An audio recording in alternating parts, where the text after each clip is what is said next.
Au Grand Royal Hotel, le milliardaire Heitor Albuquerque savoure son succès, jusqu'à ce qu'une voix d'enfant vienne briser la célébration. « Papa, tu m'as oublié !» Un garçon en haillons se tient devant lui, révélant un passé qu'Heitor a enfoui. Son empire survivra-t-il à la vérité? Avant de commencer, dites-nous d'où vous nous regardez en commentaire. Le Grand Royal Hotel scintillait de lustres en cristal, le marbre des sols reflétant les pas élégants des invités. Des hommes en smoking faisaient teinter des coupes de champagne, tandis que des femmes en robe de créateurs riaient de voix feutrées. Au centre de la salle des bals, sous les projecteurs, Heitor Albuquerque, l'un des hommes d'affaires les plus influents du pays, se tenait sur scène. Nous célébrons aujourd'hui une nouvelle étape dans l'histoire du groupe Albuquerque, annonça Heitor avec fierté, sa voix résonnant dans les haut-parleurs. Des applaudissements emplirent la salle. Les caméras capturaient chaque seconde.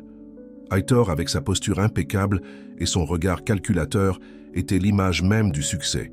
Puis, un cri perça le luxe de la soirée. « Papa, tu m'as oublié. » La salle des bals se tut. Tous se tournèrent vers la source du bruit. Un garçon sale, vêtu de vêtements déchirés et pieds nus, avait réussi à passer la sécurité. Ses cheveux étaient ébouriffés, et ses grands yeux mêlaient colère et désespoir. Il tremblait, mais sa voix portait le poids d'années de souffrance. Heitor se figea. La couleur lui quitta le visage. « C'est moi, papa. Tu m'as abandonné pour l'argent. » Les invités commencèrent à chuchoter. Certaines femmes se cachèrent la bouche, choquées. La presse, attentive à chaque détail, leva ses téléphones pour immortaliser le moment. Le milliardaire tenta de se reprendre. « Sécurité », ordonna-t-il, la voix plus froide qu'il ne l'avait voulu. Mais avant que les hommes ne puissent agir, le garçon fit un pas en avant. « Regardez-moi !» Sa voix se brisa. « Je suis ton fils. Tu m'as promis que tu reviendrais. » Ces mots frappèrent Heitor comme un couteau. Il se souvint. Pedro, le fils, qu'il avait laissé derrière lui il y a 8 ans, lorsqu'il avait troqué une vie simple pour une ambition sans limite. Il avait juré qu'il reviendrait, mais il ne l'avait jamais fait, parce qu'il était plus facile d'oublier que de faire face à la culpabilité. Et maintenant, face au regard accusateur de son propre sang, tout ce qu'il avait construit semblait dénué de sens. Pedro ne voulait pas d'argent, de luxe ou d'excuses vaines. Il voulait juste savoir pourquoi. Pourquoi avait-il été abandonné? Pourquoi n'était-il pas assez? Le milliardaire ferma les yeux, sentant le poids de ce qu'il avait fait. Puis, devant tout le monde, il descendit de la scène. Silence complet. Heitor s'agenouilla devant le garçon. Sa voix, étranglée par l'émotion, sortit en un murmure « Pardonne-moi, mon fils ». Les larmes contenues de Pedro jaillirent, et dans cette salle des bals où la richesse définissait tout, l'étreinte d'un père et d'un fils fut la chose la plus précieuse que quiconque puisse voir. Le scandale fit les gros titres le lendemain matin. Un milliardaire confronté à son fils abandonné était placardé sur tous les journaux et sites d'information du pays. La vidéo de leurs retrouvailles émouvantes était devenue virale en une nuit. Miranda Albuquerque, l'épouse d'Heitor depuis 5 ans, arpentait nerveusement le salon de leur penthouse, le cliquetis de ses talons de créateur résonnant contre le sol en marbre. « Comment as-tu pu me cacher ça ?» demanda-t-elle, lui lançant un journal à scandale. « Un fils? Toutes ces années, et tu n'as jamais pensé à mentionner que tu avais un fils ?» Heitor était assis sur le canapé en cuir blanc, la tête entre les mains. « C'était avant que je te rencontre, Miranda. J'étais un homme différent à l'époque. »« Différent? Tu étais un père !» cria-t-elle. « Où ce garçon a-t-il été tout ce temps? Et sa mère? Va-t-elle se pointer à son tour ?» Heitor leva les yeux rouges d'une nuit sans sommeil. « Sofia est morte il y a 3 ans, d'un cancer. Pedro vivait avec sa grand-mère dans une petite ville près de la côte. Je ne savais pas que Sofia était morte avant hier. » Miranda cessa de marcher. « Alors maintenant, tu vas juste ramener ce gosse des rues dans notre maison, dans notre vie? Qu'est-ce que les gens vont dire? » « Je me fiche de ce que les gens vont dire, » répondit Heitor en se levant. « C'est mon fils. Je l'ai abandonné une fois. Je ne le ferai plus. » Avant que Miranda ne puisse répondre, la sonnette sonna. Clara, l'assistante d'Heitor, entra dans le penthouse avec Pedro à ses côtés. Le garçon était propre maintenant, vêtu de nouveaux vêtements que Clara lui avait achetés, mais ses yeux gardèrent toujours ce mélange d'espoir et de méfiance. « Monsieur Albuquerque, j'ai amené Pedro comme vous l'avez demandé, » dit Clara doucement. Miranda regarda le garçon avec des yeux froids. « Je serai chez ma sœur, annonça-t-elle, saisissant son sac à main et sortant sans autre mot.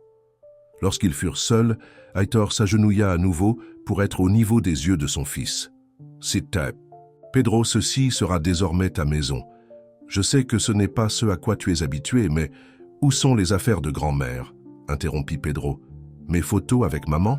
Aitor ressentit une pointe de culpabilité. « On va les récupérer, je te le promets. Ta grand-mère, est-ce qu'elle est d'accord pour que tu restes avec moi ?» Les yeux de Pedro se remplirent de larmes. « Elle est morte le mois dernier. C'est pour ça que je suis venu te chercher. Les voisins allaient m'envoyer à l'orphelinat. » Aitor serra son fils dans ses bras, sentant le petit corps du garçon trembler de sanglots. « Je suis tellement désolé, Pedro. Pour tout. Je te promets que je ne te quitterai plus jamais. » Au siège du groupe Albuquerque, la tension était à son comble. Ricardo Mendes, le bras droit d'Aitor et son ami d'enfance, tentait de limiter les dégâts causés à la réputation de l'entreprise. « Le conseil d'administration exige une réunion d'urgence », informa Ricardo Aitor par téléphone. « Et nos plus gros investisseurs commencent à s'inquiéter. L'action de la société a déjà chuté de 5% depuis ce matin. Dis-leur que je rencontrerai tout le monde demain, » répondit Aitor. « Aujourd'hui, je passe du temps avec mon fils. » Ricardo soupira. « Aitor, je comprends, mais pas de mais, Ricardo. J'ai raté 8 ans de sa vie.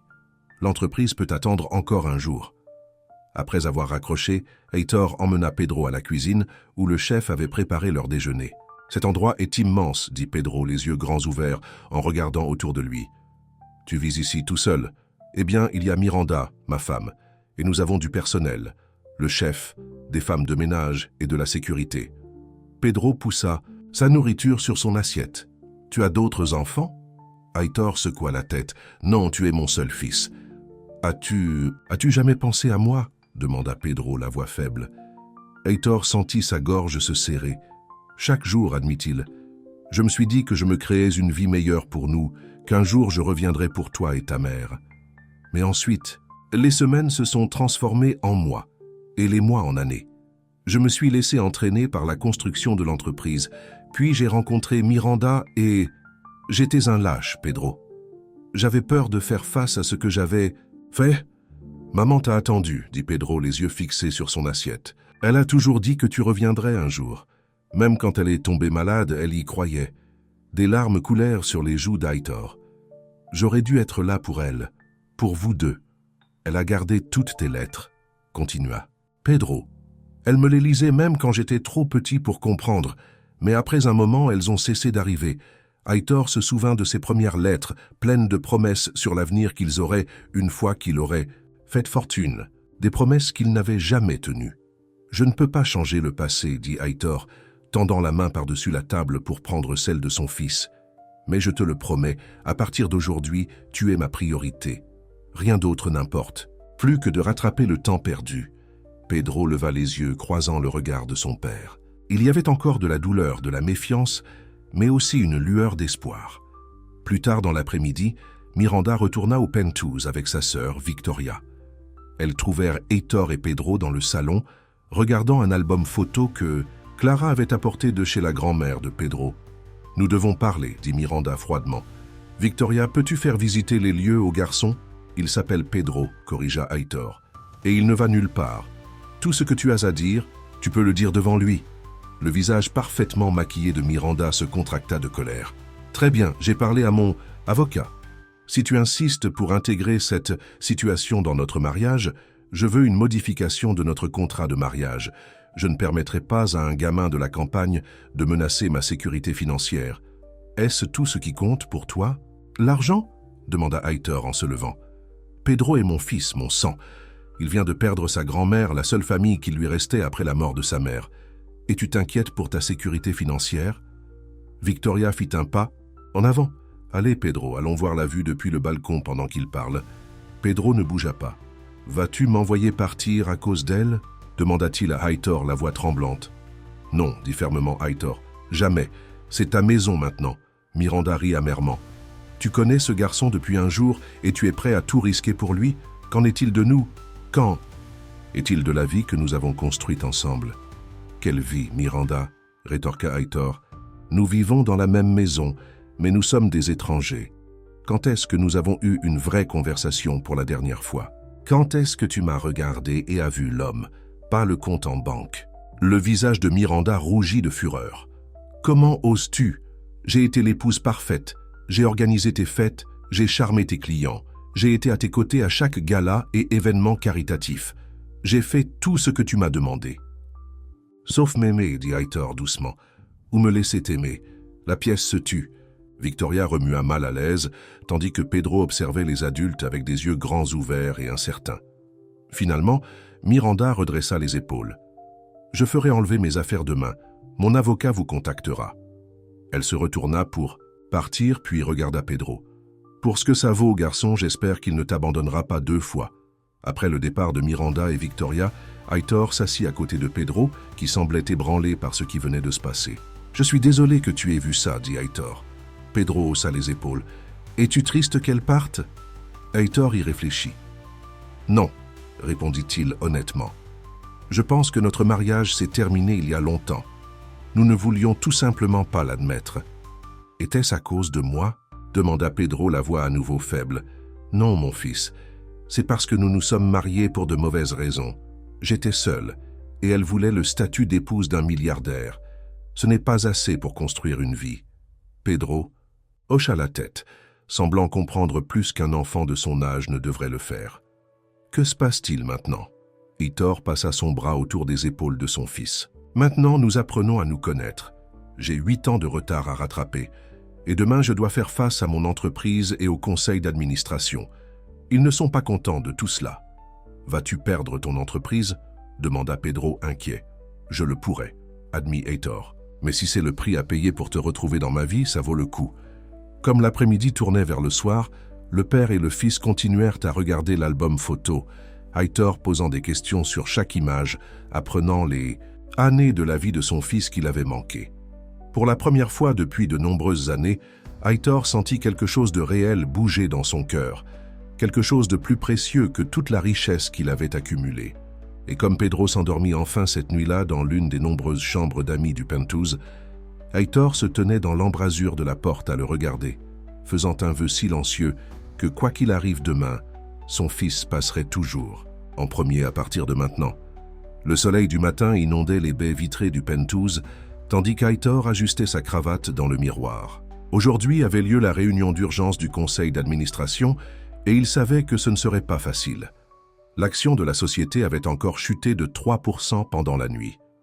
Dans la cuisine, Pedro était assis au comptoir de l'îlot, picorant son petit déjeuner. Il portait une des nouvelles tenues que Clara lui avait achetées, mais il avait toujours l'air mal à l'aise dans ses vêtements coûteux. « Est-ce que je dois aller à l'école ?» demanda Pedro lorsque Heitor entra dans la cuisine. Heitor se versa une tasse de café. « Pas encore. Nous devons d'abord trouver la bonne école. Pour aujourd'hui, Clara restera avec toi. Elle t'aidera à t'installer. » Pedro hocha la tête, le soulagement l'envahissant. « Vas-tu revenir ?» demanda-t-il, ses yeux révélant sa peur de l'abandon. Heitor posa sa tasse de café et plaça ses 2 mains sur les épaules de son fils. « Je reviendrai toujours vers toi, Pedro. Toujours. Je te le promets. » Le garçon sourit légèrement, mais Heitor pouvait voir qu'il n'était pas entièrement convaincu. La confiance prendrait du temps à se construire. « J'ai une idée, » dit Heitor, en sortant son téléphone. « Voici mon numéro privé. Si tu as besoin de moi, pour quoi que ce soit, appelle. Je répondrai, quoi qu'il arrive. » Pedro prit le téléphone, entrant le numéro dans le nouveau téléphone portable qu'Heitor lui avait donné. « Même si tu es en réunion importante, surtout dans ce cas, » lui assura Heitor en lui ébouriffant les cheveux. Le siège du groupe, Albuquerque occupait les étages supérieurs d'un gratte-ciel scintillant du quartier financier. Alors que l'ascenseur privé d'Heitor montait, il se prépara mentalement à la bataille qui l'attendait. Ricardo l'attendait lorsque les portes s'ouvrirent. « C'est mauvais, Heitor.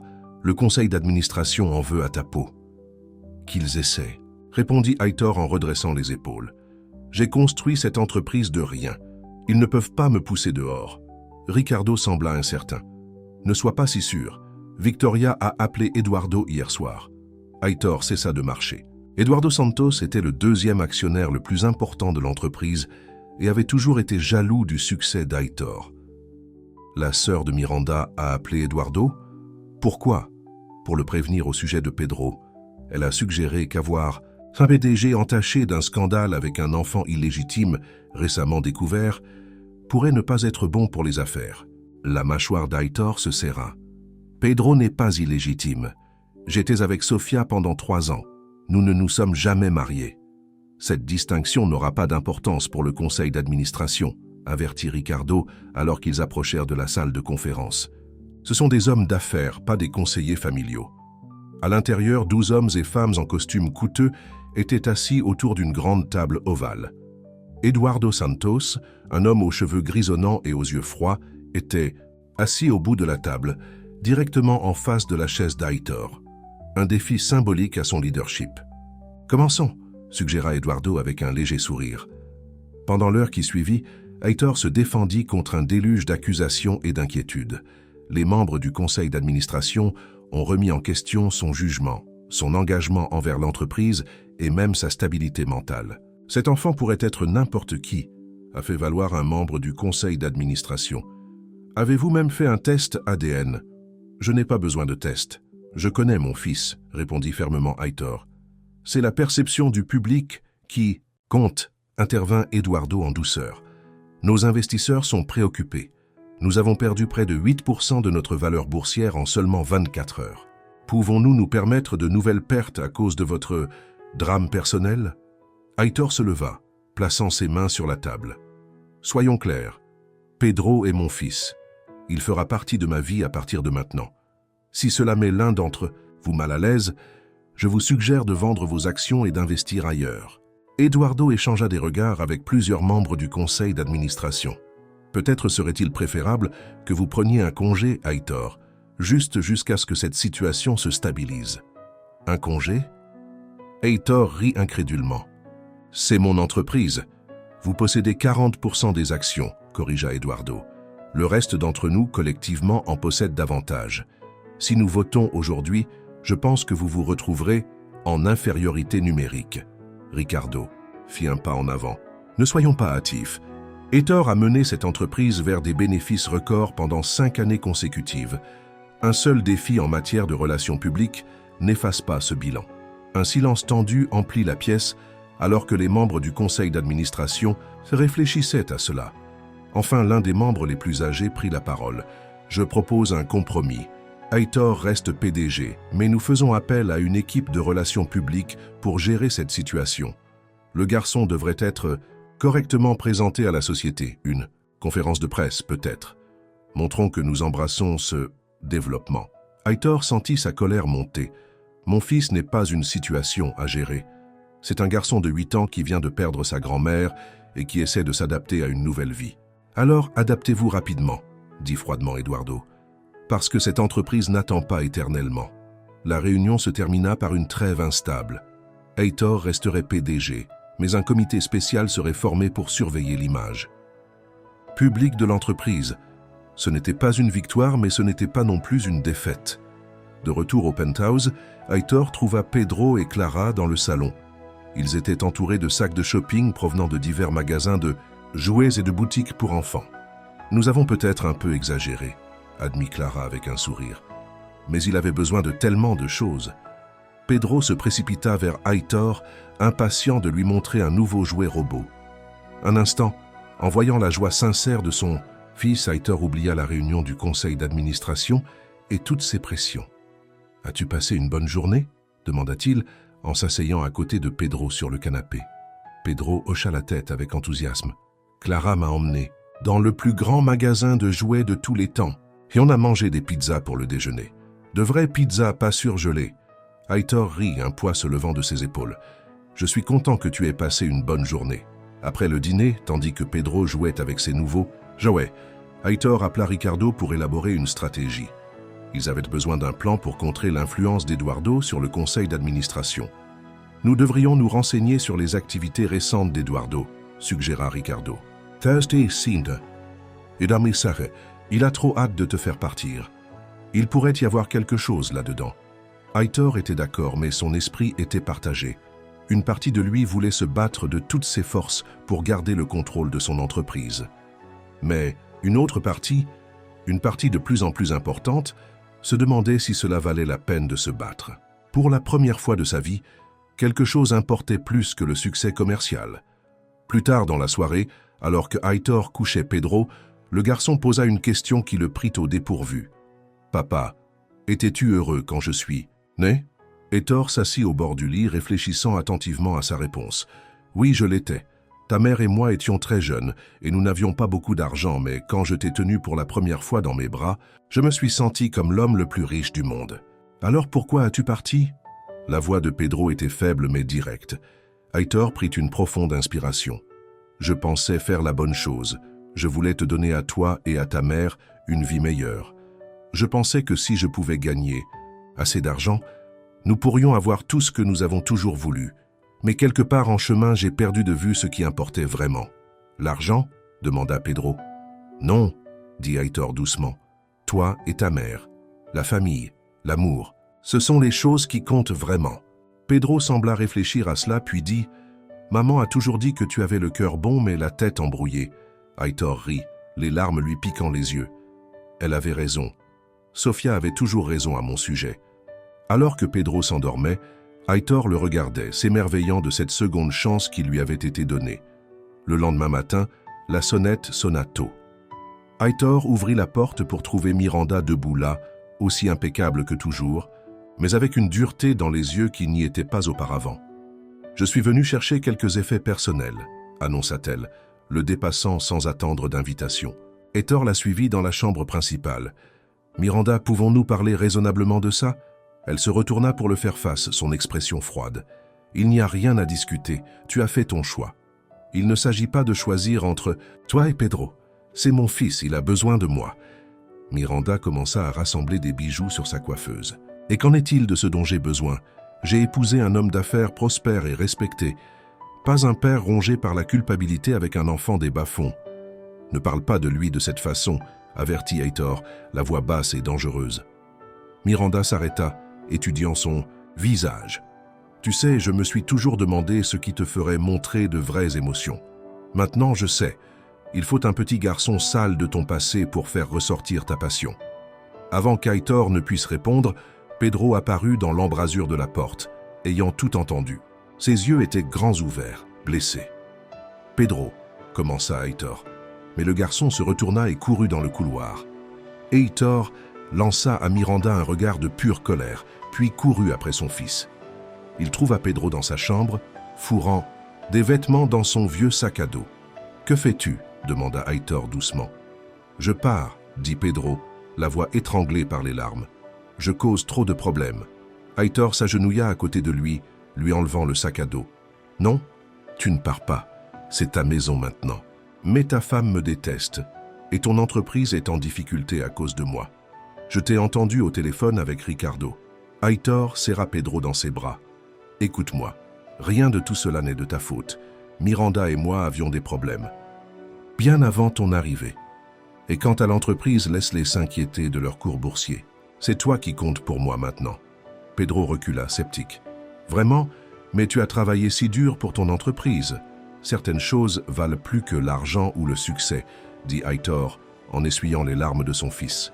« Tu me l'as appris. » Lorsqu'ils retournèrent dans le salon, Miranda attendait avec son avocate, une femme à l'air sévère avec une mallette. « Nous devons discuter des termes, » commença l'avocate, mais Aitor l'interrompit. « Pas maintenant et pas devant mon fils. » Miranda sourit. « Tu joues toujours le père dévoué, comme c'est touchant. Je me demande combien de temps ça va durer. » Pedro fit un pas en avant, surprenant tout le monde. « Il est mon père, et il ne va plus me quitter. » La certitude dans la voix du garçon laissa Miranda momentanément sans voix. Elle se remit vite, cependant, et se tourna vers son avocate. « Envoyez les papiers à son bureau.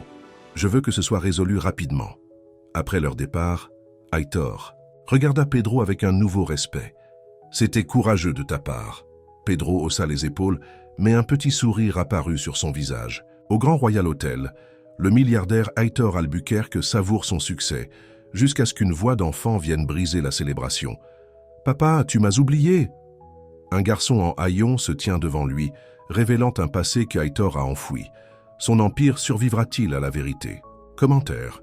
Je vous observe depuis le luxueux penthouse du milliardaire, surplombant les lumières scintillantes de Rio de Janeiro.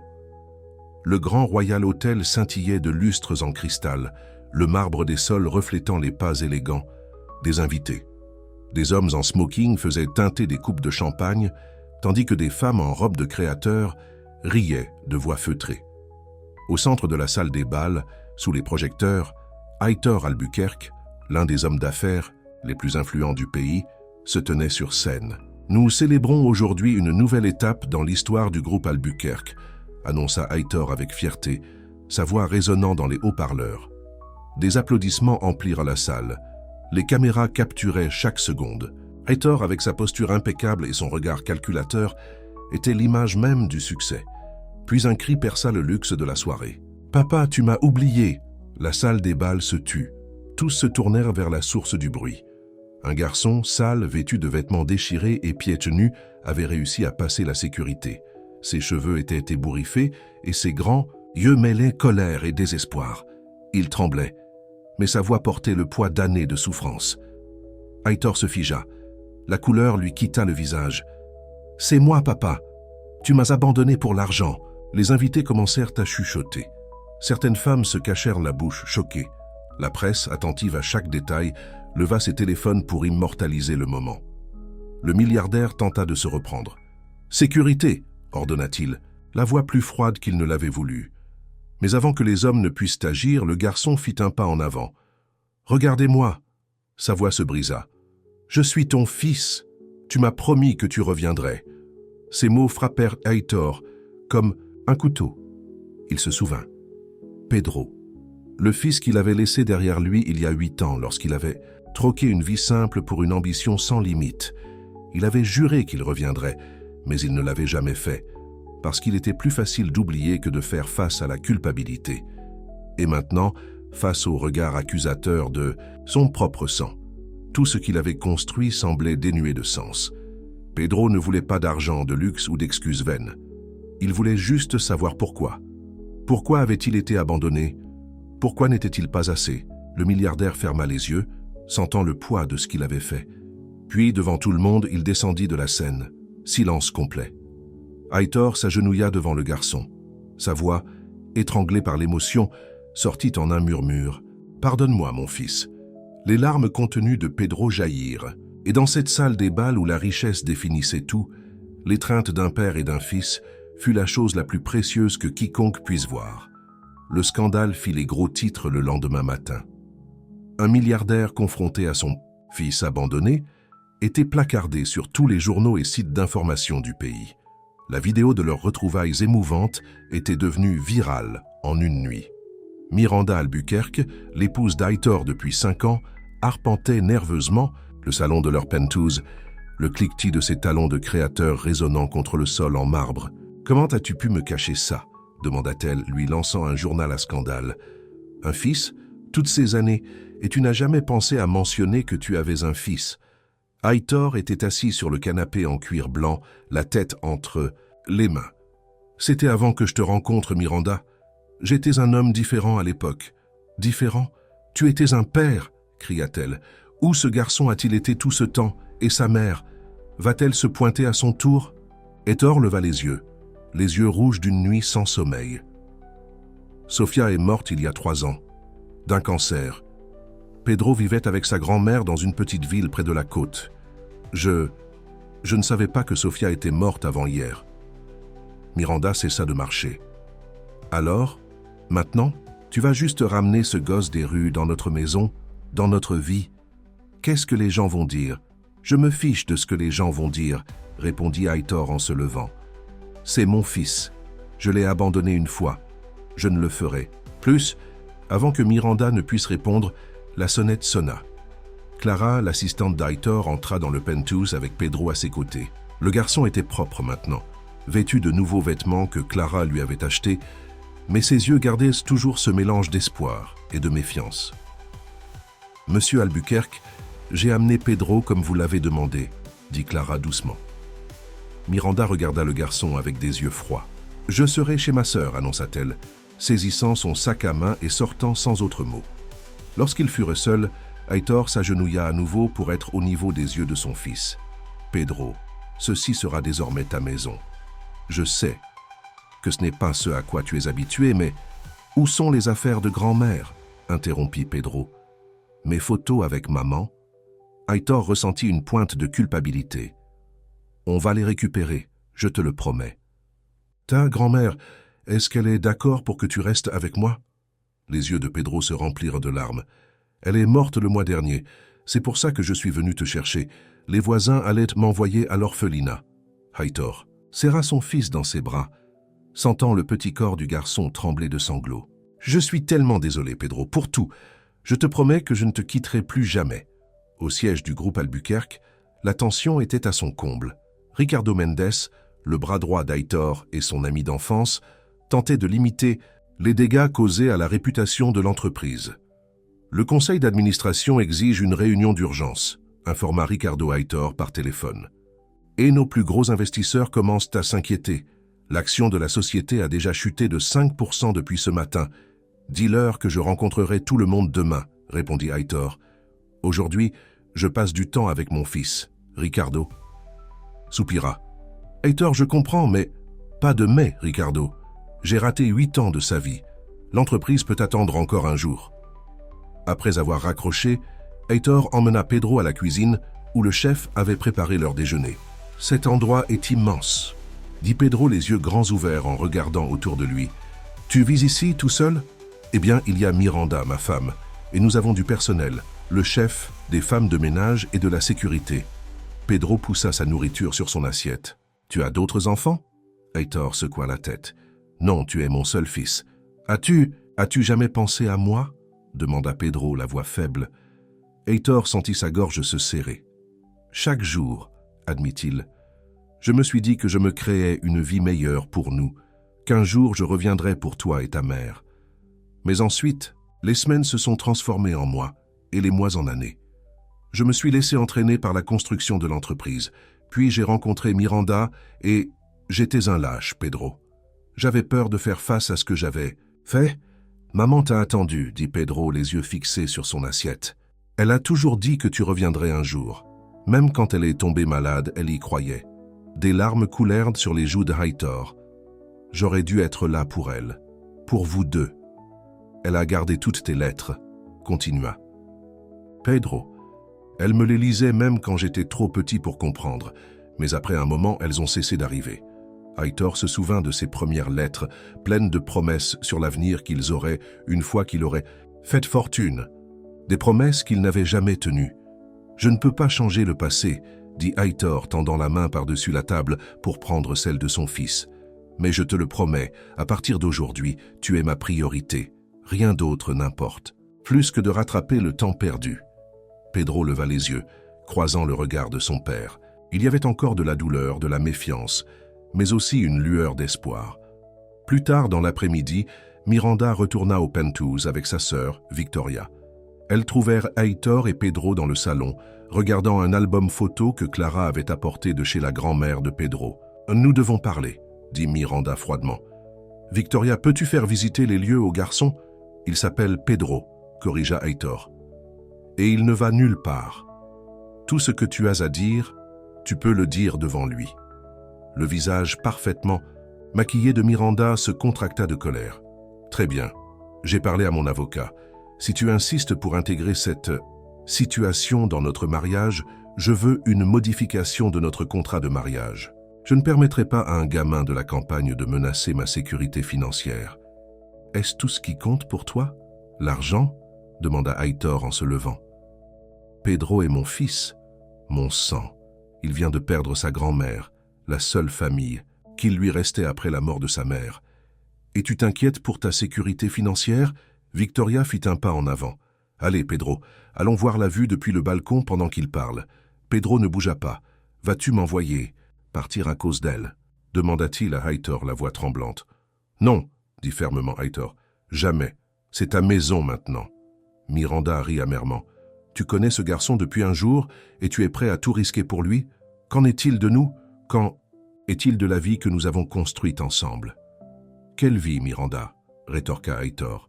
« Nous vivons dans la même maison, mais nous sommes des étrangers. Quand est-ce que nous avons eu une vraie conversation pour la dernière fois? Quand est-ce que tu m'as regardé et as vu l'homme? Pas le compte en banque, Le visage de Miranda rougit de fureur. « Comment oses-tu ? J'ai été l'épouse parfaite, j'ai organisé tes fêtes, j'ai charmé tes clients, j'ai été à tes côtés à chaque gala et événement caritatif. J'ai fait tout ce que tu m'as demandé.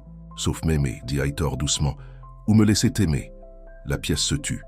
Victoria remua mal à l'aise, tandis que Pedro observait les adultes avec des yeux grands ouverts et incertains. Finalement, Miranda redressa les épaules. « Je ferai enlever mes affaires demain. Mon avocat vous contactera. » Elle se retourna pour partir, puis regarda Pedro. « Pour ce que ça vaut, garçon, j'espère qu'il ne t'abandonnera pas 2 fois. » Après le départ de Miranda et Victoria, Aitor s'assit à côté de Pedro, qui semblait ébranlé par ce qui venait de se passer. « Je suis désolé que tu aies vu ça, » dit Aitor. Pedro haussa les épaules. « Es-tu triste qu'elle parte ?» Aitor y réfléchit. « Non, » répondit-il honnêtement. « Je pense que notre mariage s'est terminé il y a longtemps.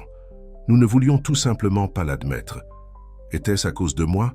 demanda Pedro, la voix à nouveau faible. « Non, mon fils. C'est parce que nous nous sommes mariés pour de mauvaises raisons. J'étais seul et elle voulait le statut d'épouse d'un milliardaire.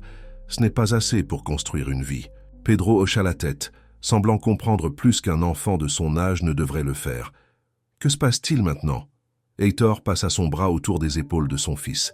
« Maintenant, nous apprenons à nous connaître. J'ai 8 ans de retard à rattraper. Et demain, je dois faire face à mon entreprise et au conseil d'administration. Ils ne sont pas contents de tout cela. »« Vas-tu perdre ton entreprise ?» demanda Pedro inquiet. « Je le pourrais, » admit Aitor. « Mais si c'est le prix à payer pour te retrouver dans ma vie, ça vaut le coup. » Comme l'après-midi tournait vers le soir, le père et le fils continuèrent à regarder l'album photo, Aitor posant des questions sur chaque image, apprenant les années de la vie de son fils qu'il avait manqué. Pour la première fois depuis de nombreuses années, Aitor sentit quelque chose de réel bouger dans son cœur, quelque chose de plus précieux que toute la richesse qu'il avait accumulée. Et comme Pedro s'endormit enfin cette nuit-là dans l'une des nombreuses chambres d'amis du penthouse, Aitor se tenait dans l'embrasure de la porte à le regarder, faisant un vœu silencieux que quoi qu'il arrive demain, son fils passerait toujours, en premier à partir de maintenant. Le soleil du matin inondait les baies vitrées du penthouse, tandis qu'Aitor ajustait sa cravate dans le miroir. Aujourd'hui avait lieu la réunion d'urgence du conseil d'administration, et il savait que ce ne serait pas facile. L'action de la société avait encore chuté de 3% pendant la nuit.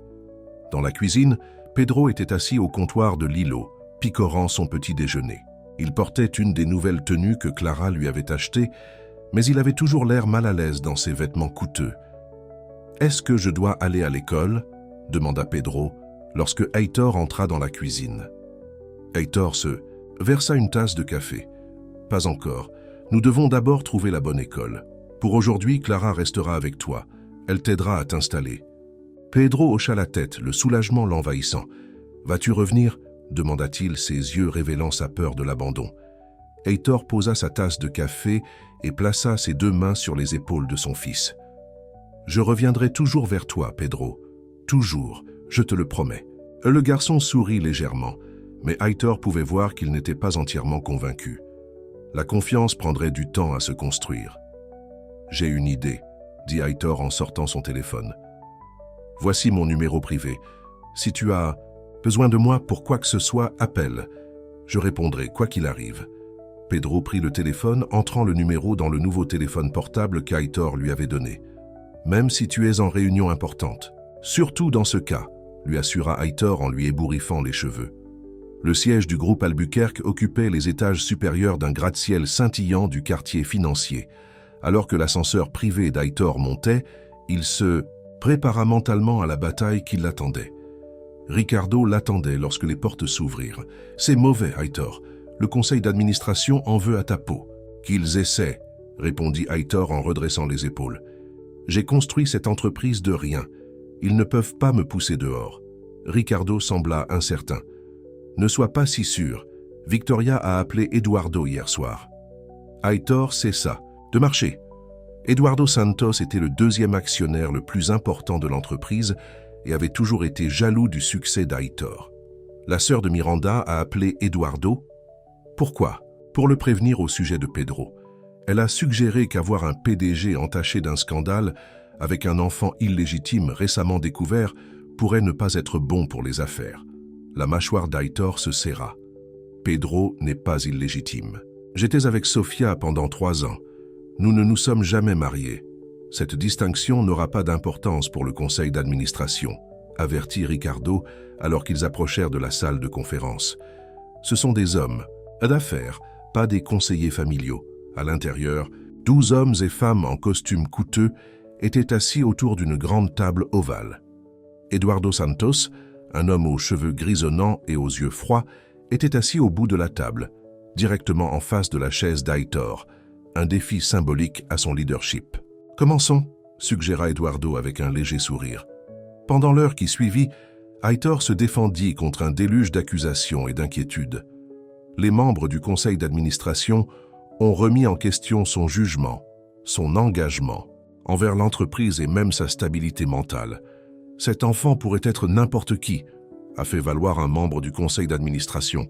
« Avez-vous même fait un test ADN ?»« Je n'ai pas besoin de test. Je connais mon fils », répondit fermement Aitor. « C'est la perception du public qui compte », intervint Eduardo en douceur. « Nos investisseurs sont préoccupés.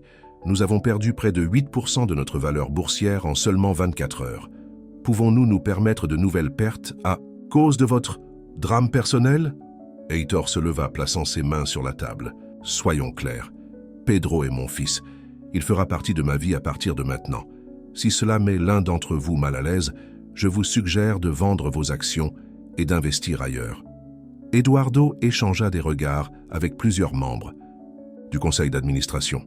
« Peut-être serait-il préférable que vous preniez un congé, Aitor, juste jusqu'à ce que cette situation se stabilise. » « Un congé ?» Aitor rit incrédulement. « C'est mon entreprise. »« Vous possédez 40% des actions, » corrigea Eduardo. « Le reste d'entre nous, collectivement, en possède davantage.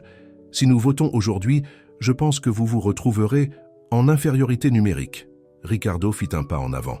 « Ne soyons pas hâtifs. Aitor a mené cette entreprise vers des bénéfices records pendant 5 années consécutives. Un seul défi en matière de relations publiques n'efface pas ce bilan. » Un silence tendu emplit la pièce alors que les membres du conseil d'administration réfléchissaient à cela. Enfin, l'un des membres les plus âgés prit la parole. « Je propose un compromis. Aitor reste PDG, mais nous faisons appel à une équipe de relations publiques pour gérer cette situation. Le garçon devrait être correctement présenté à la société. Une conférence de presse, peut-être. Montrons que nous embrassons ce développement. » Aitor sentit sa colère monter. « Mon fils n'est pas une situation à gérer. C'est un garçon de 8 ans qui vient de perdre sa grand-mère et qui essaie de s'adapter à une nouvelle vie. Alors adaptez-vous rapidement, dit froidement Eduardo, parce que cette entreprise n'attend pas éternellement. » La réunion se termina par une trêve instable. Aitor resterait PDG, mais un comité spécial serait formé pour surveiller l'image publique de l'entreprise. Ce n'était pas une victoire, mais ce n'était pas non plus une défaite. De retour au Penthouse, Aitor trouva Pedro et Clara dans le salon. Ils étaient entourés de sacs de shopping provenant de divers magasins de jouets et de boutiques pour enfants.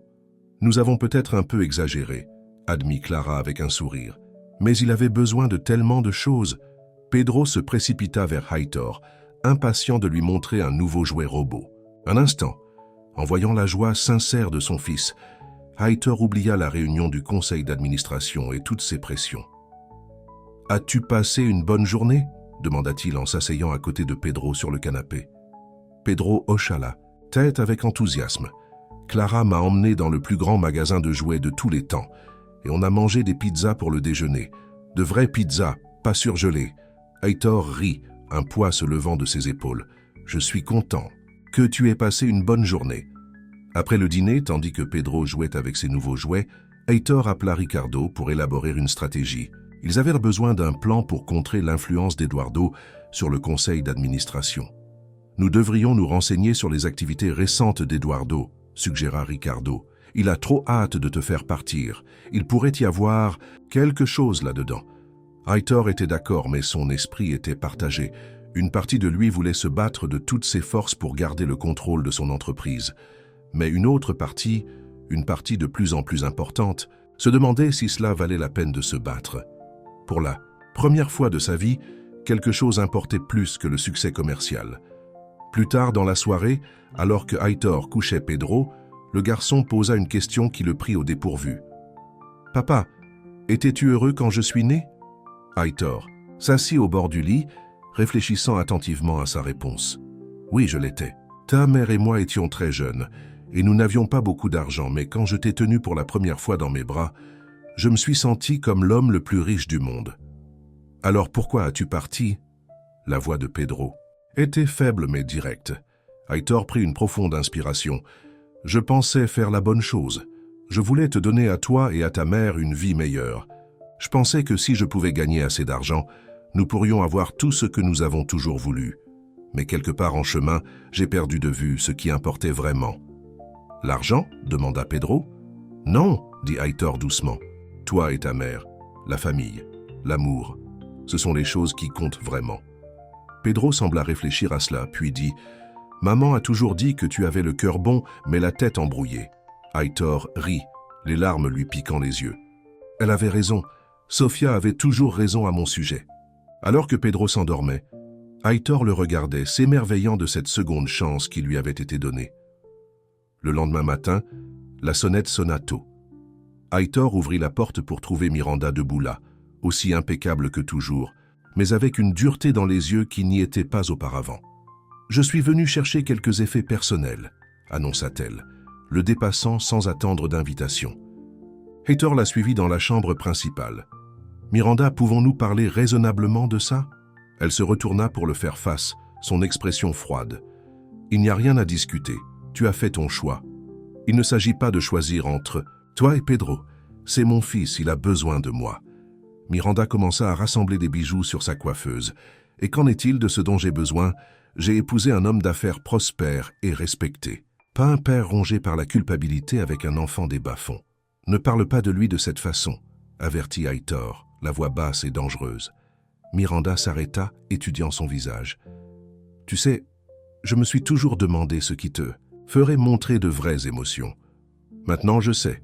Il faut un petit garçon sale de ton passé pour faire ressortir ta passion. » Avant qu'Aitor ne puisse répondre, Pedro apparut dans l'embrasure de la porte, ayant tout entendu. Ses yeux étaient grands ouverts, blessés. « Pedro » commença Aitor, mais le garçon se retourna et courut dans le couloir.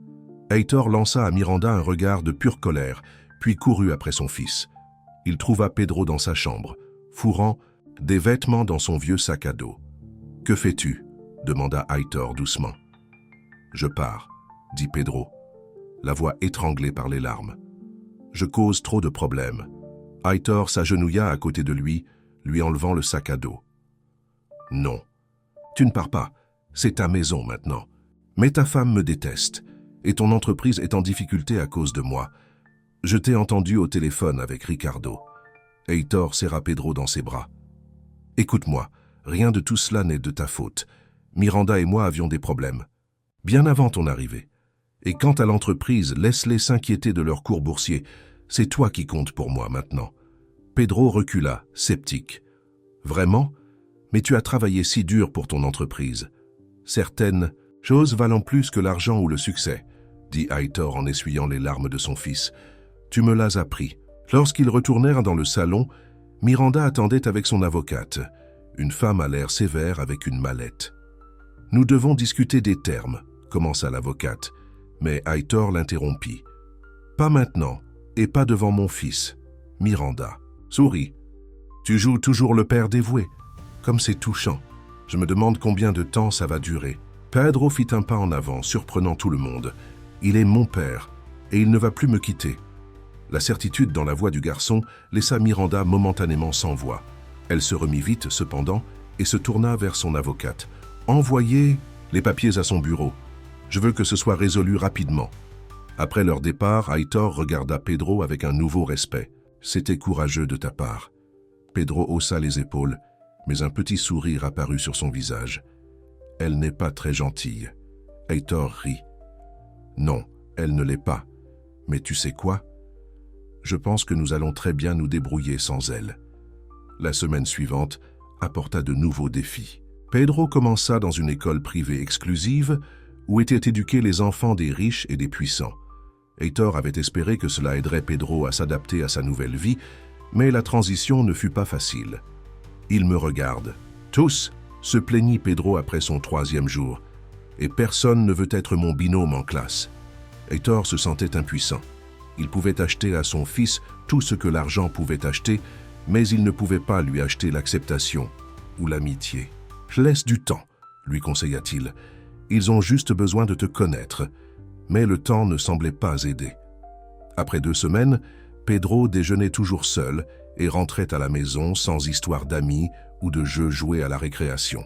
Un après-midi, Heitor alla chercher Pedro à l'école au lieu d'envoyer le chauffeur. Alors qu'ils marchèrent vers la voiture, il remarqua un groupe de parents bien habillés, les observant et chuchotant. « C'est eux ?» demanda Pedro doucement. « Ceux qui n'autorisent pas leurs enfants à jouer avec moi ?» Heitor ressentit une vague de colère protectrice. « Très probablement. Ne t'inquiète pas pour eux. »« Mais je m'inquiète, » admit Pedro. « Tout. Le monde à l'école connaît les articles de presse. Ils disent que je suis là seulement parce que tu te sens coupable. » Heitor s'arrêta de marcher et s'agenouilla pour regarder son fils dans les yeux. « Écoute-moi. Tu es là parce que tu as ta place avec moi. Parce que je t'aime. Pas à cause de la culpabilité. Tu m'aimes vraiment ?» demanda Pedro, sa voix à peine un murmure. « De tout mon cœur, » Heitor lui assura. « Dès le moment où tu es né, et chaque jour depuis, même quand nous étions séparés. » Un petit sourire se dessina sur les lèvres de Pedro. « Je crois que je commence à t'aimer aussi. C'est bien ?» Heitor sentit son cœur gonfler. « C'est plus que bien, c'est tout. » Alors qu'il rentrait en voiture, Heitor prit une décision. L'école exclusive, le penthouse, tout ce style de vie, rien de tout cela ne rendait Pedro heureux. Peut-être était-il temps d'adopter une approche différente. Ce soir-là, Heitor appela Ricardo à son penthouse pour une conversation sérieuse. « Je songe à démissionner de mon poste de PDG », annonça Heitor, alors qu'ils étaient assis dans son bureau à domicile.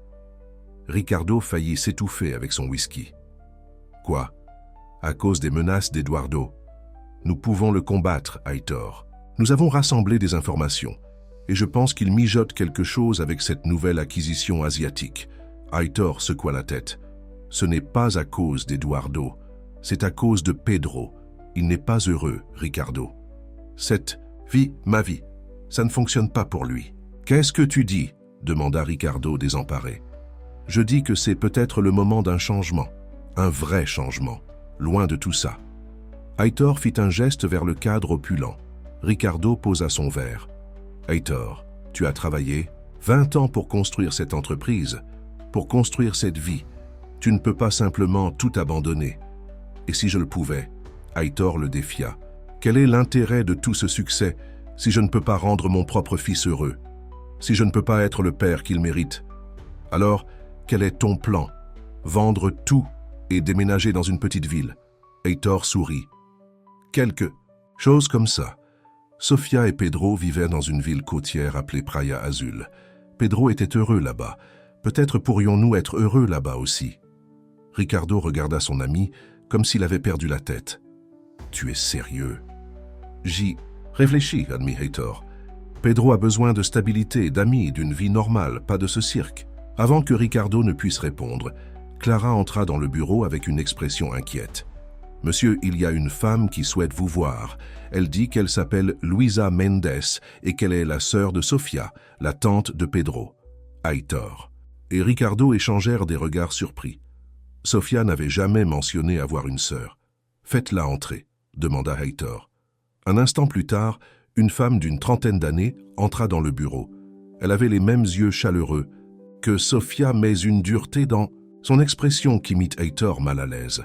« Alors vous êtes le célèbre Heitor Albuquerque » dit Luisa, sa voix empreinte de mépris. « L'homme qui a abandonné ma sœur et mon neveu. » Heitor se leva.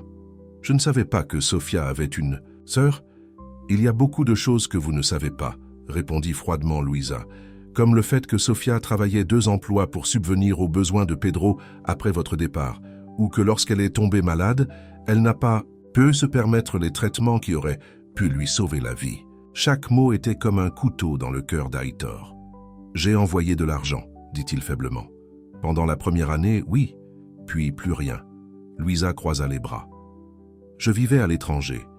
Quand je suis finalement rentré au Brésil et que j'ai appris la mort de Sofia, je suis allé chercher Pedro. Les voisins m'ont raconté ce qui s'était passé. Pedro s'adapte bien, dit Aitor sur la défensive. Il est avec son père maintenant. Luisa rit amèrement. Son père? Tu as cessé d'être son père le jour où tu es sorti par cette porte. Je suis là pour ramener Pedro à la maison, là où il appartient. Aitor sentit la pièce tourner. Tu ne peux pas faire ça. Je suis son père. J'ai des droits. Des droits? La voix de Luisa s'éleva. Et qu'en est-il du droit de Pedro à un foyer stable? À des gens qui ne l'abandonneront pas lorsqu'il y aura quelque chose de mieux? Ricardo fit un pas en avant. Peut-être devrions-nous tous nous calmer et discuter de cela rationnellement. Mais Luisa n'avait pas fini. J'ai déjà parlé à un avocat. Je demande la garde. Pedro appartient à une famille qui l'aime, pas à un étranger qui partage son ADN. Où étais-tu quand Sofia est morte? Aitor la défia. Quand Pedro vivait avec sa grand-mère, tu es tout autant une étrangère pour lui que moi. Le visage de Luisa rougit de colère. Je travaillais à l'étranger en envoyant de l'argent à la maison quand je le pouvais. Je ne savais pas à quel point les choses avaient empiré, mais au moins, j'ai un lien avec la vie qu'il connaît. Qu'as-tu toi, de l'argent? Un appartement chic? Ces choses ne font pas un foyer. Avant qu'Aitor ne puisse répondre, ils entendirent un petit souffle venant de l'embrasure de la porte. Pedro se tenait là, le visage pâle de choc. « Tu veux m'emmener » demanda-t-il à Luisa, sa voix tremblante.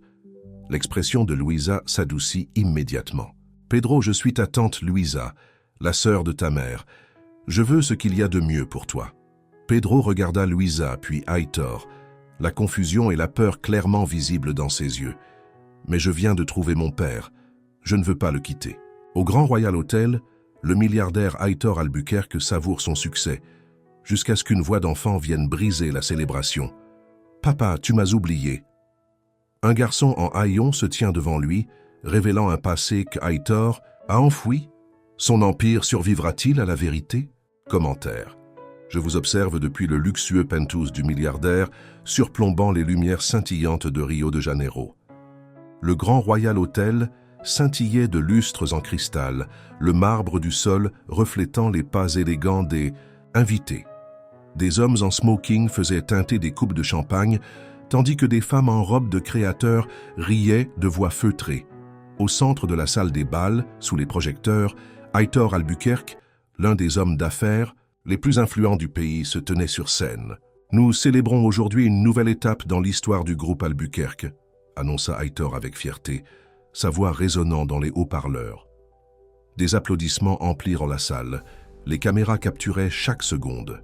Aitor, avec sa posture impeccable et son regard calculateur, était l'image même du succès. Puis un cri perça le luxe de la soirée. « Papa, tu m'as oublié !» La salle des bals se tut. Tous se tournèrent vers la source du bruit. Un garçon, sale, vêtu de vêtements déchirés et pieds nus, avait réussi à passer la sécurité. Ses cheveux étaient ébouriffés, et ses grands yeux mêlaient colère et désespoir. Il tremblait, mais sa voix portait le poids d'années de souffrance. Aitor se figea.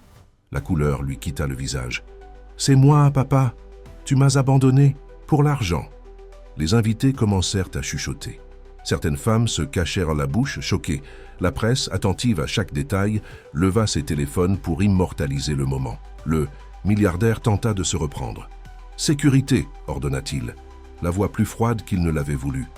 Mais avant que les hommes ne puissent agir, le garçon fit un pas en avant. « Regardez-moi !»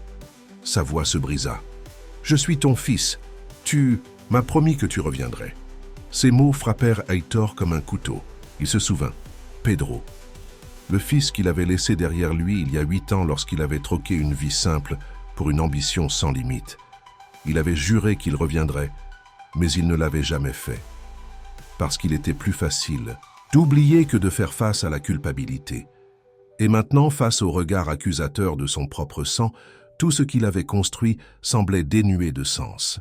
Pedro ne voulait pas d'argent, de luxe ou d'excuses vaines. Il voulait juste savoir pourquoi.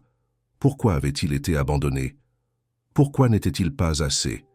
Le milliardaire ferma les yeux, sentant le poids de ce qu'il avait fait. Puis, devant tout le monde, il descendit de la scène. Silence complet. Heitor s'agenouilla devant le garçon. Sa voix, étranglée par l'émotion, sortit en un murmure. « Pardonne-moi, mon fils. » Les larmes contenues de Pedro jaillirent. Et dans cette salle des bals où la richesse définissait tout, l'étreinte d'un père et d'un fils fut la chose la plus précieuse que quiconque puisse voir. Le scandale fit les gros titres le lendemain matin. Un milliardaire confronté à son fils abandonné était placardé sur tous les journaux et sites d'information du pays. La vidéo de leurs retrouvailles émouvantes était devenue virale en une nuit. Miranda Albuquerque, l'épouse d'Heitor depuis 5 ans, arpentait nerveusement le salon de leur penthouse, le cliquetis de ses talons aiguilles résonnant contre le sol en marbre. « Comment as-tu pu me cacher ça ?» demanda-t-elle, lui lançant un journal People. « Un fils, toutes ces années, et tu n'as jamais pensé à mentionner que tu avais un fils ?» Heitor était assis sur le canapé en cuir blanc, la tête entre les mains. « C'était avant que je te rencontre, Miranda. J'étais un homme différent à l'époque. »« Différent. Tu étais un père » cria-t-elle. « Où ce garçon a-t-il été tout ce temps? Et sa mère? Va-t-elle se pointer à son tour ?» Heitor leva les yeux rouges d'une nuit sans sommeil. Sofia est morte il y a 3 ans, d'un cancer. Pedro vivait avec sa grand-mère dans une petite ville près de la côte.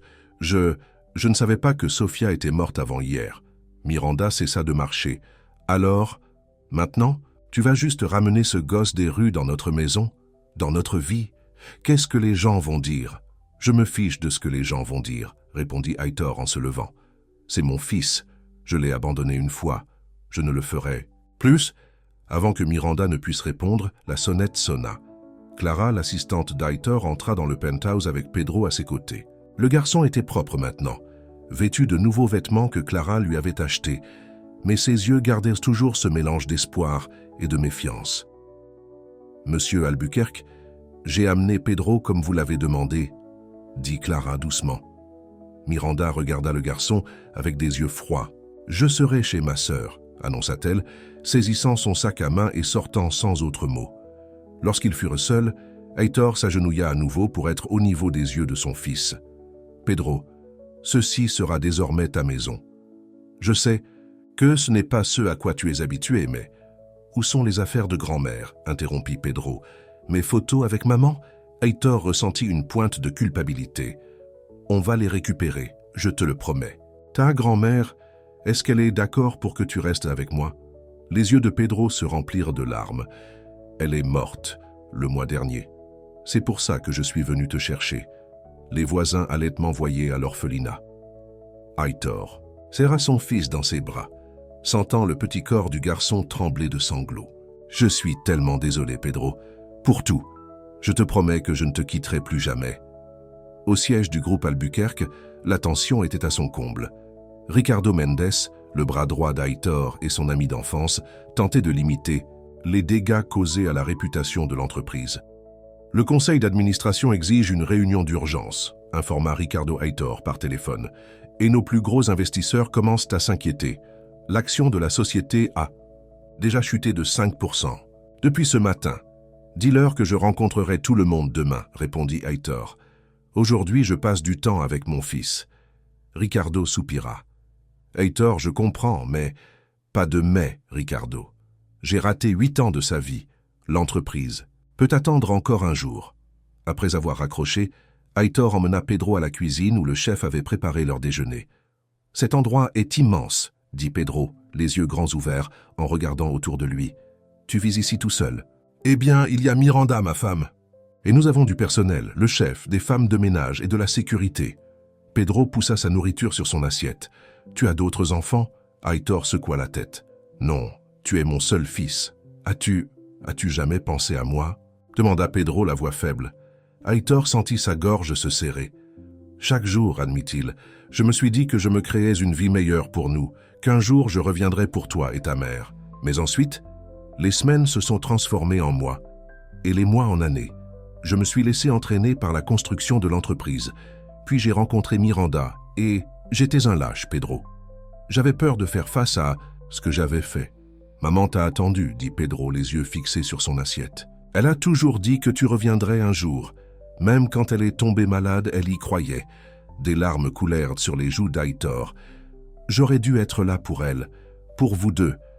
Elle a gardé toutes tes lettres, continua Pedro.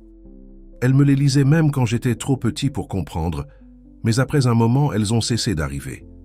Heitor se souvint de ses premières lettres, pleines de promesses sur l'avenir qu'ils auraient une fois qu'il aurait fait fortune. Des promesses qu'il n'avait jamais tenues. Je ne peux pas changer le passé, dit Heitor, tendant la main par-dessus la table pour prendre celle de son fils. Mais je te le promets, à partir d'aujourd'hui, tu es ma priorité. Rien d'autre n'importe. Plus que de rattraper le temps perdu. Pedro leva les yeux, croisant le regard de son père. Il y avait encore de la douleur, de la méfiance, mais aussi une lueur d'espoir. Plus tard dans l'après-midi, Miranda retourna au penthouse avec sa sœur Victoria. Elles trouvèrent Heitor et Pedro dans le salon, regardant un album photo que Clara avait apporté de chez la grand-mère de Pedro. « Nous devons parler, dit Miranda froidement. Victoria, peux-tu faire visiter les lieux au garçon ?»« Il s'appelle Pedro, corrigea Heitor. Et il ne va nulle part. Tout ce que tu as à dire, tu peux le dire devant lui. » Le visage parfaitement maquillé de Miranda se contracta de colère. « Très bien. J'ai parlé à mon avocat. Si tu insistes pour intégrer cette situation dans notre mariage, je veux une modification de notre contrat de mariage. Je ne permettrai pas à un gamin de la campagne de menacer ma sécurité financière. »« Est-ce tout ce qui compte pour toi? L'argent ?» demanda Heitor en se levant. « Pedro est mon fils, mon sang. Il vient de perdre sa grand-mère, la seule famille qu'il lui restait après la mort de sa mère. Et tu t'inquiètes pour ta sécurité financière ?» Victoria fit un pas en avant. « Allez, Pedro, allons voir la vue depuis le balcon pendant qu'il parle. » Pedro ne bougea pas. « Vas-tu m'envoyer partir à cause d'elle ?» demanda-t-il à Heitor, la voix tremblante. « Non, dit fermement Heitor. Jamais. C'est ta maison maintenant. » Miranda rit amèrement. « Tu connais ce garçon depuis un jour et tu es prêt à tout risquer pour lui? Qu'en est-il de nous? Qu'en est-il de la vie que nous avons construite ensemble? » « Quelle vie, Miranda ?» rétorqua Heitor. « Nous vivons dans la même maison, mais nous sommes des étrangers. Quand est-ce que nous avons eu une vraie conversation pour la dernière fois?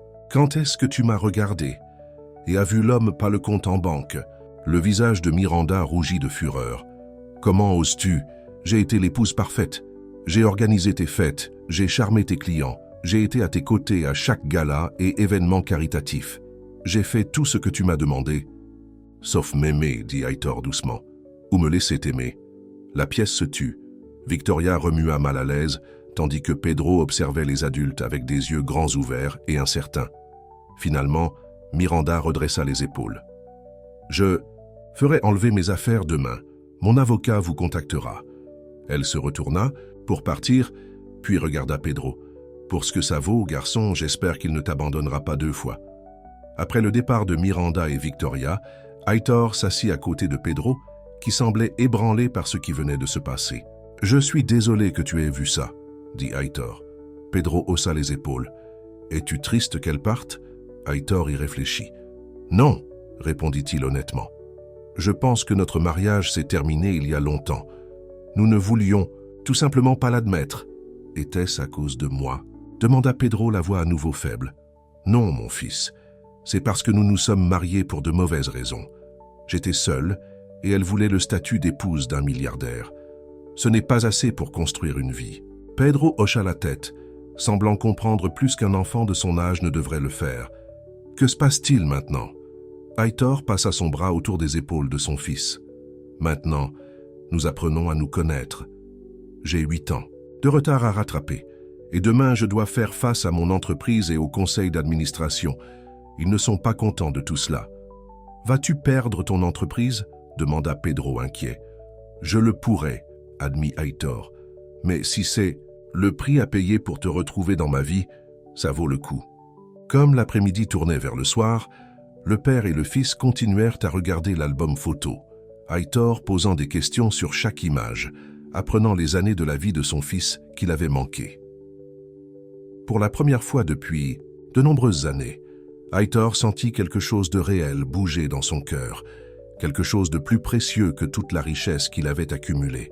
Et comme Pedro s'endormit enfin cette nuit-là dans l'une des nombreuses chambres d'amis du penthouse, Heitor se tenait dans l'embrasure de la porte à le regarder, faisant un vœu silencieux que quoi qu'il arrive demain, Son fils passerait toujours, en premier à partir de maintenant. Le soleil du matin inondait les baies vitrées du penthouse, tandis qu'Aitor ajustait sa cravate dans le miroir. Aujourd'hui avait lieu la réunion d'urgence du conseil d'administration, et il savait que ce ne serait pas facile. L'action de la société avait encore chuté de 3% pendant la nuit. Dans la cuisine, Pedro était assis au comptoir de l'îlot, picorant son petit déjeuner.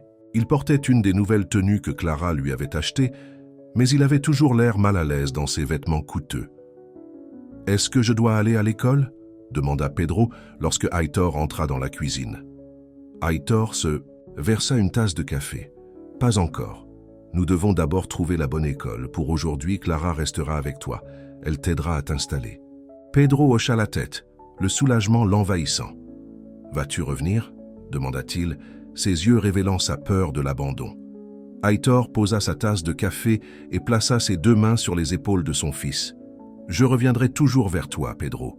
Toujours, je te le promets. » Le garçon sourit légèrement, mais Aitor pouvait voir qu'il n'était pas entièrement convaincu. La confiance prendrait du temps à se construire. « J'ai une idée, » dit Aitor en sortant son téléphone. « Voici mon numéro privé. Si tu as besoin de moi pour quoi que ce soit, appelle. Je répondrai quoi qu'il arrive. » Pedro prit le téléphone, entrant le numéro dans le nouveau téléphone portable qu'Aitor lui avait donné. « Même si tu es en réunion importante ?»« Surtout dans ce cas, » lui assura Aitor en lui ébouriffant les cheveux. Le siège du groupe Albuquerque occupait les étages supérieurs d'un gratte-ciel scintillant du quartier financier. Alors que l'ascenseur privé d'Aitor montait, il se prépara mentalement à la bataille qui l'attendait. Ricardo l'attendait lorsque les portes s'ouvrirent. « C'est mauvais, Aitor. Le conseil d'administration en veut à ta peau. »« Qu'ils essaient, » répondit Aitor en redressant les épaules. « J'ai construit cette entreprise de rien. Ils ne peuvent pas me pousser dehors. » Ricardo sembla incertain. « Ne sois pas si sûr, Victoria a appelé Eduardo hier soir. » Aitor cessa de marcher. Eduardo Santos était le 2e actionnaire le plus important de l'entreprise et avait toujours été jaloux du succès d'Aitor. La sœur de Miranda a appelé Eduardo. Pourquoi ? Pour le prévenir au sujet de Pedro. Elle a suggéré qu'avoir un PDG entaché d'un scandale avec un enfant illégitime récemment découvert pourrait ne pas être bon pour les affaires. La mâchoire d'Aitor se serra. « Pedro n'est pas illégitime. J'étais avec Sofia pendant 3 ans. Nous ne nous sommes jamais mariés. Cette distinction n'aura pas d'importance pour le conseil d'administration. » Avertit Ricardo alors qu'ils approchèrent de la salle de conférence. « Ce sont des hommes d'affaires, pas des conseillers familiaux. » À l'intérieur, 12 hommes et femmes en costumes coûteux étaient assis autour d'une grande table ovale. Eduardo Santos, un homme aux cheveux grisonnants et aux yeux froids, était assis au bout de la table, directement en face de la chaise d'Aitor, un défi symbolique à son leadership. « Commençons » suggéra Eduardo, avec un léger sourire. Pendant l'heure qui suivit, Aitor se défendit contre un déluge d'accusations et d'inquiétudes.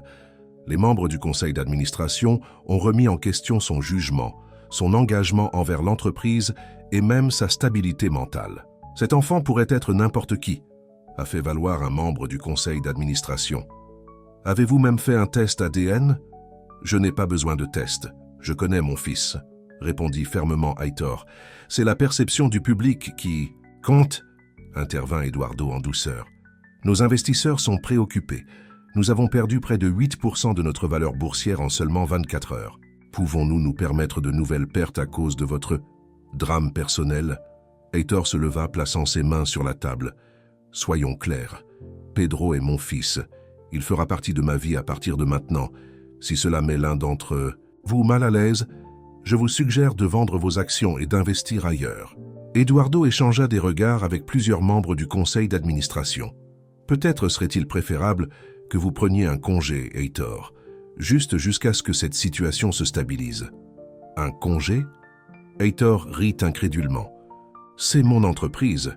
Vous possédez 40% des actions, corrigea Eduardo. Le reste d'entre nous, collectivement, en possède davantage.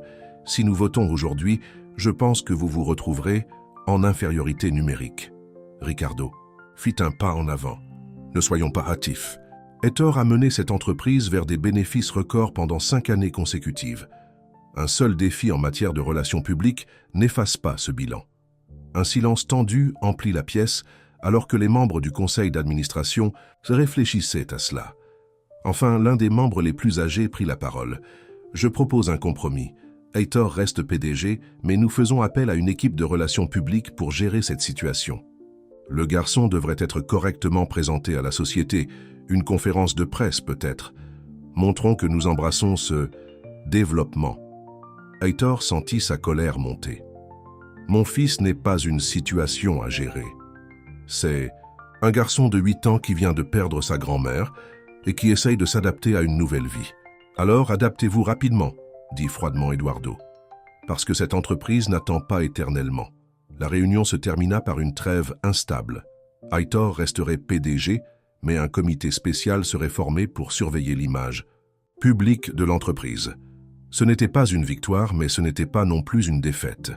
De retour au Penthouse, Heitor trouva Pedro et Clara dans le salon. Ils étaient entourés de sacs de shopping provenant de divers magasins de jouets et de boutiques pour enfants. « Nous avons peut-être un peu exagéré », admit Clara avec un sourire. Mais il avait besoin de tellement de choses. Pedro se précipita vers Heitor, impatient de lui montrer un nouveau jouet robot. Un instant, en voyant la joie sincère de son fils, Heitor oublia la réunion du conseil d'administration et toutes ses pressions. « As-tu passé une bonne journée ?» demanda-t-il en s'asseyant à côté de Pedro sur le canapé. Pedro hocha la tête avec enthousiasme. « Clara m'a emmené dans le plus grand magasin de jouets de tous les temps et on a mangé des pizzas pour le déjeuner. De vraies pizzas pas surgelées. » Heitor rit, un poids se levant de ses épaules. « Je suis content que tu aies passé une bonne journée. » Après le dîner, tandis que Pedro jouait avec ses nouveaux jouets, Heitor appela Ricardo pour élaborer une stratégie. Ils avaient besoin d'un plan pour contrer l'influence d'Eduardo sur le conseil d'administration. « Nous devrions nous renseigner sur les activités récentes d'Eduardo, » suggéra Ricardo. « Il a trop hâte de te faire partir. Il pourrait y avoir quelque chose là-dedans. » Heitor était d'accord, mais son esprit était partagé. Une partie de lui voulait se battre de toutes ses forces pour garder le contrôle de son entreprise. Mais une autre partie, une partie de plus en plus importante, se demandait si cela valait la peine de se battre. Pour la première fois de sa vie, quelque chose importait plus que le succès commercial. Plus tard dans la soirée, alors qu'Heitor couchait Pedro, le garçon posa une question qui le prit au dépourvu. « Papa, étais-tu heureux quand je suis né ?» Heitor s'assit au bord du lit, réfléchissant attentivement à sa réponse. « Oui, je l'étais. Ta mère et moi étions très jeunes, et nous n'avions pas beaucoup d'argent, mais quand je t'ai tenu pour la première fois dans mes bras, je me suis senti comme l'homme le plus riche du monde. Alors pourquoi as-tu parti ?» La voix de Pedro était faible mais directe. Heitor prit une profonde inspiration. « Je pensais faire la bonne chose.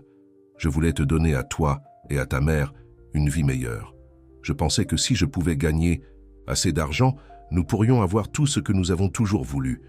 Mais quelque part en chemin, j'ai perdu de vue ce qui importait vraiment. »« L'argent ?» demanda Pedro. « Non, » dit Heitor doucement.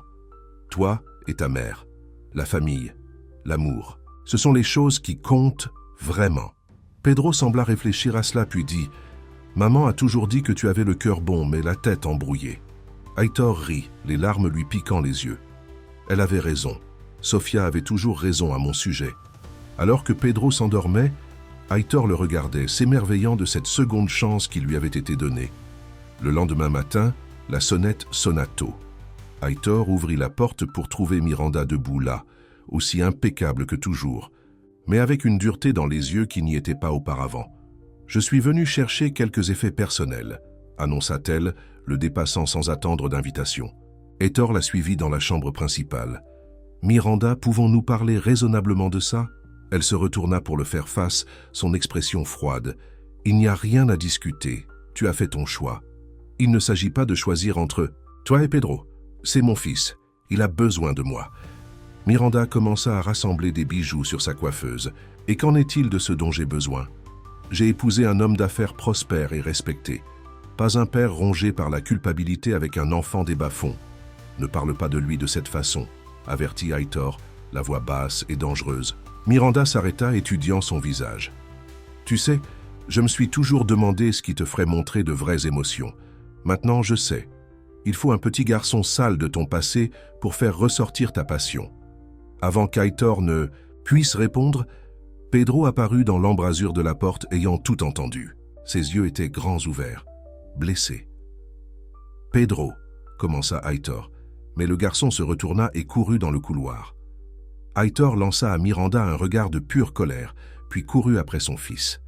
Il trouva Pedro dans sa chambre, fourrant, des vêtements dans son vieux sac à dos. « Que fais-tu » demanda Aitor doucement. « Je pars » dit Pedro, la voix étranglée par les larmes. « Je cause trop de problèmes. » Aitor s'agenouilla à côté de lui enlevant le sac à dos. « Non, tu ne pars pas. C'est ta maison maintenant. Mais ta femme me déteste. Et ton entreprise est en difficulté à cause de moi. Je t'ai entendu au téléphone avec Ricardo. » Aitor serra Pedro dans ses bras. « Écoute-moi. Rien de tout cela n'est de ta faute. Miranda et moi avions des problèmes bien avant ton arrivée. Et quant à l'entreprise, laisse-les s'inquiéter de leur cours boursier. C'est toi qui comptes pour moi maintenant. » Pedro recula, sceptique. « Vraiment ? Mais tu as travaillé si dur pour ton entreprise. Certaines choses valent plus que l'argent ou le succès, dit Aitor, en essuyant les larmes de son fils. Tu me l'as appris. » Lorsqu'ils retournèrent dans le salon, Miranda attendait avec son avocate, une femme à l'air sévère avec une mallette. « Nous devons discuter des termes, » commença l'avocate, mais Aitor l'interrompit. « Pas maintenant, et pas devant mon fils. » Miranda sourit. « Tu joues toujours le père dévoué? Comme c'est touchant. Je me demande combien de temps ça va durer. » Pedro fit un pas en avant, surprenant tout le monde. « Il est mon père, et il ne va plus me quitter. » La certitude dans la voix du garçon laissa Miranda momentanément sans voix. Elle se remit vite, cependant, et se tourna vers son avocate. « Envoyez les papiers à son bureau. Je veux que ce soit résolu rapidement. » Après leur départ, Aitor regarda Pedro avec un nouveau respect. « C'était courageux de ta part. » Pedro haussa les épaules, mais un petit sourire apparut sur son visage. « Elle n'est pas très gentille. » Aitor rit. « Non, elle ne l'est pas. Mais tu sais quoi? Je pense que nous allons très bien nous débrouiller sans elle. » La semaine suivante apporta de nouveaux défis. Pedro commença dans une école privée exclusive où étaient éduqués les enfants des riches et des puissants. Aitor avait espéré que cela aiderait Pedro à s'adapter à sa nouvelle vie, mais la transition ne fut pas facile. « Ils me regardent tous », se plaignit Pedro après son 3e jour, « et personne ne veut être mon binôme en classe. » Aitor se sentait impuissant. Il pouvait acheter à son fils tout ce que l'argent pouvait acheter, mais il ne pouvait pas lui acheter l'acceptation ou l'amitié. « Laisse du temps », lui conseilla-t-il. « Ils ont juste besoin de te connaître. » Mais le temps ne semblait pas aider. Après 2 semaines, Pedro déjeunait toujours seul et rentrait à la maison sans histoire d'amis ou de jeux joués à la récréation. Un après-midi, Aitor alla chercher Pedro à l'école au lieu d'envoyer le chauffeur. Alors qu'il marchait vers la voiture, il remarqua un groupe de parents bien habillés les observant et chuchotant. « C'est eux ?» demanda Pedro doucement. « Ceux qui n'autorisent pas leurs enfants à jouer avec moi ?» Aitor ressentit une vague de colère protectrice. « Très probablement. Ne t'inquiète pas pour eux. »« Mais je m'inquiète, » admit Pedro. « Tout le monde à l'école connaît les articles de presse. Ils disent que je suis là seulement parce que tu te sens coupable. » Aitor s'arrêta de marcher et s'agenouilla pour regarder son fils dans les yeux. « Écoute-moi. Tu es là parce que tu as ta place avec moi, parce que je t'aime, pas à cause de la culpabilité. »« Tu m'aimes vraiment ?» demanda Pedro, sa voix à peine un murmure. « De tout mon cœur, » Aitor lui assura. « Dès le moment où tu es né et chaque jour depuis, même quand nous étions séparés. » Un petit sourire se dessina sur les lèvres de Pedro. « Je crois que je commence à t'aimer aussi. C'est bien ?» Aitor sentit son cœur gonfler. « C'est plus que bien, c'est tout. » Alors qu'il rentrait en voiture, Aitor prit une décision. L'école exclusive, le penthouse, tout ce style de vie. Rien de tout cela ne rendait Pedro heureux. Peut-être était-il temps d'adopter une approche différente. Ce soir-là, Aitor appela Ricardo à son penthouse pour une conversation sérieuse. « Je songe à démissionner de mon poste de PDG », annonça Aitor, alors qu'ils étaient assis dans son bureau à domicile. Ricardo faillit s'étouffer avec son whisky. « Quoi ? À cause des menaces d'Eduardo, nous pouvons le combattre, Aitor. Nous avons rassemblé des informations, et je pense qu'il mijote quelque chose avec cette nouvelle acquisition asiatique. » Aitor secoua la tête. « Ce n'est pas à cause d'Eduardo, c'est à cause de Pedro. Il n'est pas heureux, Ricardo. Cette vie, ma vie, ça ne fonctionne pas pour lui. » Qu'est-ce que tu dis? Demanda Ricardo, désemparé. Je dis que c'est peut-être le moment d'un changement, un vrai changement, loin de tout ça. Heitor fit un geste vers le cadre opulent. Ricardo posa son verre. Heitor, tu as travaillé 20 ans pour construire cette entreprise, pour construire cette vie. Tu ne peux pas simplement tout abandonner. Et si je le pouvais? Heitor le défia. Quel est l'intérêt de tout ce succès si je ne peux pas rendre mon propre fils heureux, si je ne peux pas être le père qu'il mérite? Alors, quel est ton plan? Vendre tout et déménager dans une petite ville? Heitor sourit. Quelque chose comme ça. Sofia et Pedro vivèrent dans une ville côtière appelée Praia Azul. Pedro était heureux là-bas. Peut-être pourrions-nous être heureux là-bas aussi. Ricardo regarda son ami comme s'il avait perdu la tête. Tu es sérieux? J'y réfléchis, admit Heitor. Pedro a besoin de stabilité, d'amis, d'une vie normale, pas de ce cirque. Avant que Ricardo ne puisse répondre, Clara entra dans le bureau avec une expression inquiète. « Monsieur, il y a une femme qui souhaite vous voir. Elle dit qu'elle s'appelle Luisa Mendes et qu'elle est la sœur de Sofia, la tante de Pedro. » Heitor et Ricardo échangèrent des regards surpris. Sofia n'avait jamais mentionné avoir une sœur. « Faites-la entrer » demanda Heitor. Un instant plus tard, une femme d'une trentaine d'années entra dans le bureau. Elle avait les mêmes yeux chaleureux que Sofia, mais une dureté dans son expression qui mit Heitor mal à l'aise. « Alors, vous êtes le célèbre Heitor Albuquerque, » dit Luisa, sa voix empreinte de mépris. « L'homme qui a abandonné ma sœur et mon neveu. » Heitor se leva. « Je ne savais pas que Sofia avait une sœur. »« Il y a beaucoup de choses que vous ne savez pas, » répondit froidement Luisa. « Comme le fait que Sofia travaillait 2 emplois pour subvenir aux besoins de Pedro après votre départ. Ou que lorsqu'elle est tombée malade, elle n'a pas pu se permettre les traitements qui auraient pu lui sauver la vie. » Chaque mot était comme un couteau dans le cœur d'Heitor. « J'ai envoyé de l'argent, » dit-il faiblement.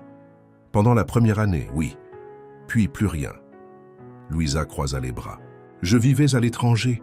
Quand je suis finalement rentré au Brésil et que j'ai appris la mort de Sofia, je suis allé chercher Pedro. Les voisins m'ont raconté ce qui s'était passé. Pedro s'adapte bien, » dit Heitor sur la défensive. « Il est avec son père maintenant. » Luisa rit amèrement. « Son père ? Tu as cessé d'être son père le jour où tu es sorti par cette porte. Je suis là pour ramener Pedro à la maison, là où il appartient. » Heitor sentit la pièce tourner. « Tu ne peux pas faire ça. Je suis son père, j'ai des droits. » « Des droits ?» La voix de Luisa s'éleva. « Et qu'en est-il du droit de Pedro à un foyer stable, à des gens qui ne l'abandonneront pas lorsqu'il y aura quelque chose de mieux ?» Ricardo fit un pas en avant. « Peut-être devrions-nous tous nous calmer et discuter de cela rationnellement. » Mais Luisa n'avait pas fini. « J'ai déjà parlé à un avocat. Je demande la garde.